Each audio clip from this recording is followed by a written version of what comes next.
New York City, the summer of 1906. On the waterfront of Oyster Bay, Long Island, a wealthy banker named Charles Henry Warren had rented a summer home for his family. The house was large. The staff was attentive. The water was clean. By all visible measures, there was no reason for anyone to fall ill. 6 of 11 people in that household developed typhoid fever within 3 weeks. Typhoid fever is a systemic bacterial infection caused by Salmonella typhi. It enters through the mouth. It colonizes the gut.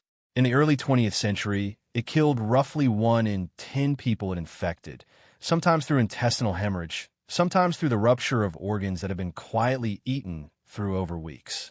Its presence in a wealthy summer home with clean water and modern plumbing was not supposed to happen.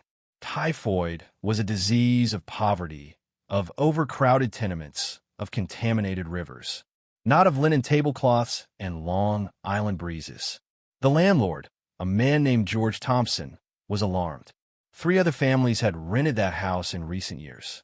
None had renewed. He hired a sanitary engineer named George Soper to investigate. Soper was meticulous. He examined the water supply. He examined the cesspool.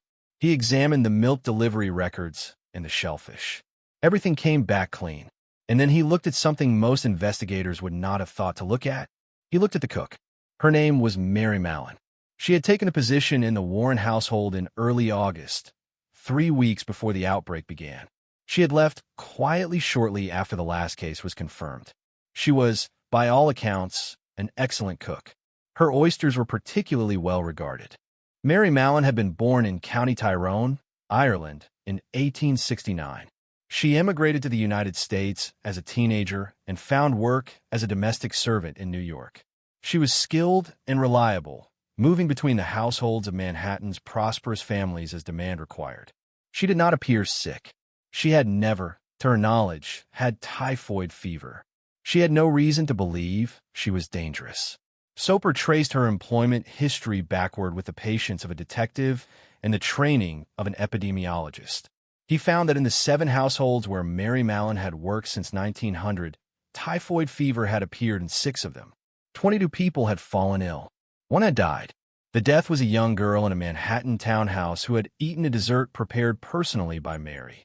What Soper was confronting was something that the medical literature had described in theory, but had never clearly documented in a human being in the United States. A healthy carrier. A person who harbored a pathogen in their body, shed it continuously, and never suffered from it themselves. The concept had been established in Europe, largely through the work of German bacteriologist Robert Koch, who had proposed in the 1880s that such carriers could exist. But proving it required bacteriological testing, and testing required finding the person. Soper approached Mary Mallon directly in March of 1907.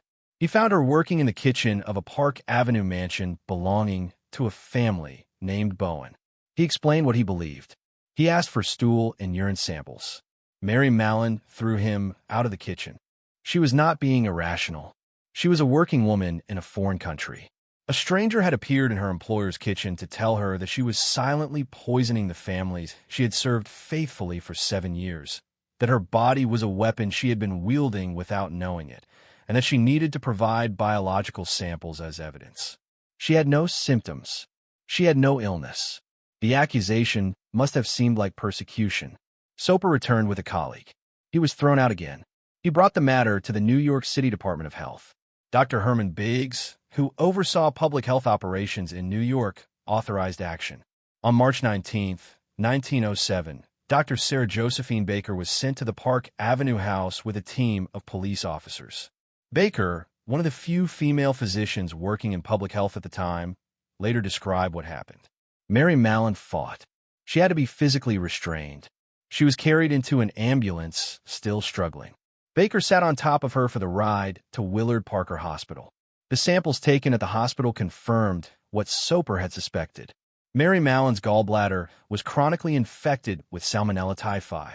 Her immune system had apparently mounted a response sufficient to suppress the acute illness, but insufficient to clear the bacteria entirely. The organisms lived in her bile, were secreted into her intestinal tract with every meal she digested. and were shed in her stool. When she cooked, and when she did not wash her hands with the care that would have been required to break that chain of transmission, she contaminated food. The families she cooked for ate that food. Some of them developed typhoid fever. Some of them did not. The bacterium does not infect every person it touches. But across 7 households and 7 years, the pattern was unmistakable. She changed her name to Mary Brown. She returned to cooking. For several years, she moved through institutional kitchens rather than private households, catering events, and working in hotels and restaurants where oversight was diffuse and the volume of food prepared was large. In 1915, typhoid fever struck Sloan Maternity Hospital in Manhattan.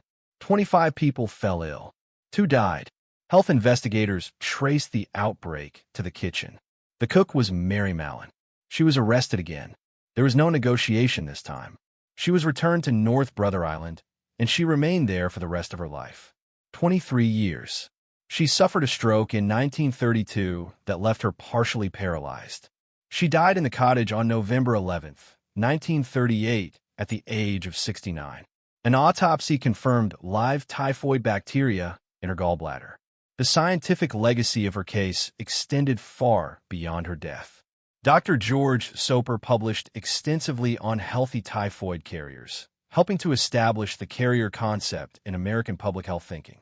The investigation of Mary Mallon was one of the first systematic applications of epidemiological contact tracing in the United States, a method of working backward through a pathogen's human journey to find its source. It demonstrated, in a way that could not be ignored, that the carrier state was not theoretical. It existed. It walked through kitchens and prepared meals and moved between households and did not know what it was.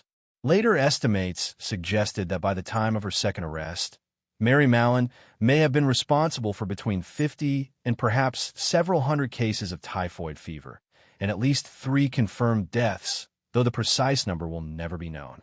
The cases that occurred in households where she had been employed for only a short time, or where investigators did not look closely, were almost certainly never attributed to her.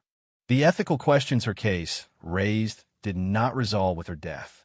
The right of a government to detain an individual who has not committed a crime, whose biological state is not a choice, and who poses a genuine but calculable risk to others was debated in her lifetime and remains debated. Mary Mallon was not malicious. She was a cook who became a carrier and who, when told what that meant, did not believe it, or did not accept it, or could not afford to accept it, and returned to the only skilled work she knew. On North Brother Island in the autumn of 1938, a woman lay in a small cottage beside the East River, surrounded by the city whose wealthy kitchens she had once moved through like a ghost. The island is abandoned now. The buildings are ruins. The river moves past them without comment.